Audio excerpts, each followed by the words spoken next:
আজ আমি নিরামিষ কাশ্মীরি আলুর দম করব। তার জন্য প্রথমেই আমি আমার প্রয়োজন মতো কিছু আলু সেদ্ধ করে নিয়ে আমি এরকম কেটে নিয়েছি। একটা টমেটো, 4টে কাঁচা লঙ্কা নিয়ে, 1 মুঠ চীনাবাদাম আর 2-3টে শুকনো লঙ্কা নিয়ে নিয়েছি। 1 চামচ সাদা জিরে নিলাম, কিছুটা কাসুরি মেথি নিলাম। যেহেতু কাশ্মীরি আলুর দম সেই জন্য কাশ্মীরি লঙ্কার গুঁড়ো আমি নিলাম ভরে ভরে 2 চামচ। স্বাদ মতো নুন আর চিনি দিয়ে নিলাম। এবার সবগুলো একসঙ্গে ভালো করে পেস্ট করে নেব। কিছুটা সর্ষের তেল নিয়ে নিলাম।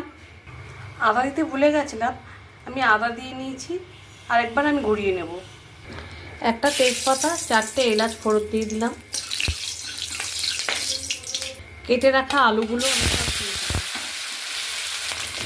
হলুদ দিলাম, আপনারা চাইলে সাদাও করতে পারেন। সেক্ষেত্রে শুকনো লঙ্কার বদলে আপনারা গোলমরিচ দিয়ে করবেন বা কাঁচা লঙ্কা। স্বাদ মতো নুন দিলাম। আলুটা হালকা ভাজা হতে হতেই আমি মশলাটা দিয়ে দিলাম।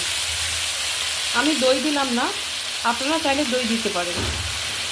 মশলা ধোয়া জলটাও দিয়ে দিলাম।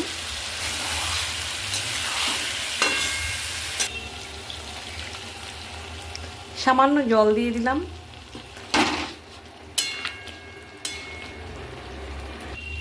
আমার নিরামিষ কাশ্মীরি আলুর দমটা সার্ভ করার জন্য একদম রেডি।